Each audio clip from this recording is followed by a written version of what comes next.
What I want to do is I want to highlight a few issues. And these are issues that came together for an essay I wrote that appeared in Natural History magazine, the Darwin issue. It was the opening of our Darwin exhibit that is now traveling. It's no longer there at the museum.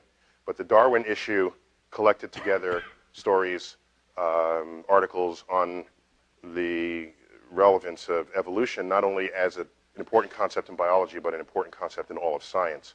And I thought long and hard about how could I possibly contribute to this, because I don't know enough biology to be meaningful in that issue. And then I realized that there are elements of, in fact, the intelligent design movement that clearly there's a lot of teeth that members, people attending this workshop have put into that subject.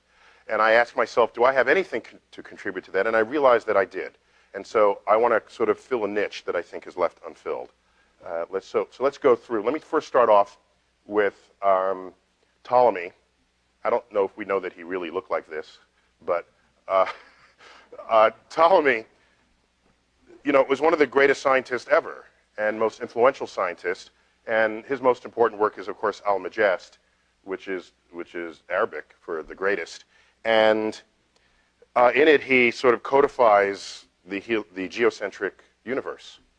And this Earth-centered universe prevailed for centuries until Copernicus and Galileo turned that around. But what I want to call your attention to are notes that he penned in the margin of the manuscript of his work.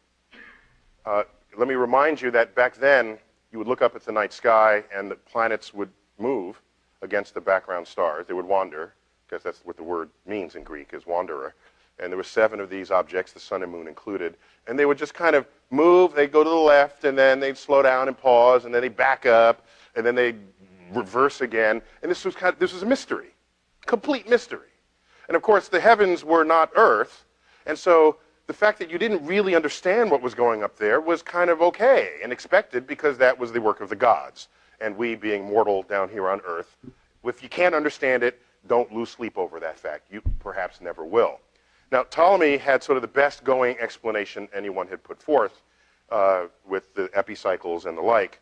But nonetheless, this is the boundary between what is known and unknown about how the machinery of the universe works, and he pens these words, which for me are one of the most beautiful and poetic references to the state of one's knowledge ever written. I know that I am mortal by nature and ephemeral, but when I trace at my pleasure the windings to and fro of the heavenly bodies, I no longer touch earth with my feet. I stand in the presence of Zeus himself and take my fill of ambrosia.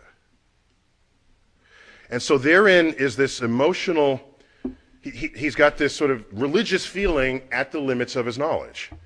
And this is a trend that will continue for thousands of years to follow this. At least 2,000 years to follow this. And you don't have, and this whole notion of intelligent design, this is intelligent design. This quote that I just read to you is Ptolemy invoking intelligent design. No, he's not trying to get that into the classroom. He's not, there's the politics of intelligent design in modern times. But what I think has been swept under the rug that we have to contend with as a community of people who are sort of truth seekers is the fact that some of the greatest minds that have preceded us have done just this, okay? That's Ptolemy. But we can go on. Who else do we have? Oh, Galileo, interesting case. Galileo was kind of an exception to this. We all know he was a deeply religious man, and a lot of the trouble he got into was because he was just kind of obnoxious, all right? He could have made nice with the Pope, and he did not. And of course, I'm paraphrasing. I mean, that's the Reader's Digest version of what happened over that period. But let me share with you some lines that he wrote to Christina, who was the Grand Duchess of Tuscany. Some of these quotes you've heard before, but I think they're worth taking to heart. The Bible tells you how to go to heaven and not how the heavens go. That's one of the famous quotes attributed to Galileo. Another one is, I don't feel obliged to believe that the same God who has endowed us with senses, reason, and intellect has intended us to forego their use. And so he was kind of I see him as one of the first to say, all right, if religion has if there's any point and purpose to it, it's not to serve as a science textbook. Okay, so he was kind of the first to suggest this division, not to get rid of religion. Of course, like I said, he was a religious fellow himself.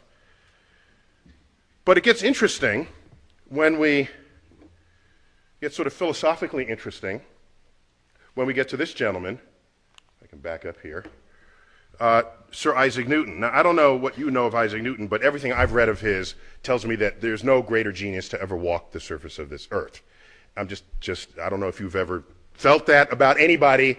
I didn't feel that about anybody. You just read what this man wrote, okay? Line by line by line. This guy was plugged into the machinery of the universe. I think he's unimpeachably brilliant. Unimpeachably brilliant. And let me read again what we heard from Mike Shermer earlier. In Isaac Newton's writings, by the way, in his Principia, here's the page 1, page 0 of Principia, in it, he discovers the laws of motion, F equals ma, discovers the laws of gravity. It's all there. And he did this all before he turned 26. And in this, when he talks about motion, there's no reference to God. When he talks about his two-body force that he deduced, this universal law of gravitation, there is no mention of God. It's just not anywhere there because he understood it. He was on top of it. He was there. Even though the understanding of the motions of the planets before he came along was given unto God because nobody understood it, or nobody understood well enough to really believe that they had a full predictive handle on it in the way the universal law of gravitation supplied. And so what you have is Isaac Newton abandoning reference to God until he realizes that if all you do is calculate the two-body problem, here we have like the moon and earth. Yes, he's got that calculated. Now you have the sun and the earth. You got that. But wait a minute, now the earth and the moon go around the sun, and sometimes we're close to Mars and sometimes we're not. And when it comes near Mars, there's a tug that's stronger there than in any other part in the orbit. And then it comes over here, and then Jupiter tugs. And it's all these mini tugs. And so he's got to do this two-body problem for Earth, the moon, Earth and the sun, Earth, moon, and Mars, Earth, moon, Mars, and Jupiter, and it becomes a rapidly complex problem. And he realizes that, in fact, applying this simple sort of approach to calculating the stability of the solar system, he finds he can't stabilize the solar system. He can't account for how we have stayed this way for as long as what was possibly necessary from the beginning of the universe. And so what does he say? He's at his limits. He's at his limits. And so you read Principia, God is nowhere until you get to the general Sholem. And then he says the 6 primary planets. Back then there were 6 planets, okay? Now there's 8, in case you haven't been keeping track. Even if you thought there were 9, there are now 8. The 6 primary planets are revolved about the sun in circles concentric with the sun, and with motions directed towards the same parts and almost in the same plane. He's got the whole picture now, and he's trying to sort of account for that. But he can't just simply doing two-body calculations, certainly not without a computer or without a new kind of mathematics. He says, but it is not to be conceived. But is it not to be conceived that mere mechanical causes could give birth to so many regular motions? This most beautiful system of the sun, planets, and comets could only proceed from the counsel and dominion of an intelligent and powerful being. This is Isaac Newton invoking intelligent design at the limits of his knowledge. And I want to put on the table the fact that you have school systems wanting to put intelligent design into the classroom, but you also have the most brilliant people who ever walked this earth doing the same thing. And so it's a deeper challenge than simply educating the public. It's deeper than, as you know, by the books written by our scientific colleagues that do take these deeply resonant and charitable positions towards their religious beliefs. Maybe the real question here, let me back up for a moment. You know, we've all seen the data. 40%, there's 90 whatever percent of the West or the American public believes in a personal God that responds to their prayers. And then you ask, well, what is that percentage for scientists? Averaged over disciplines, it's about 40%. And then you say, how about the elite scientists, members of the National Academy of Sciences? An article on those data recently in Nature, it said 85% of the National Academy reject a personal God. And then they compare it to 90% of the public. You know, that's not the story there. They missed the story. What that article should have said is, how come this number isn't 0? That's the story. Okay? So my esteemed colleague here,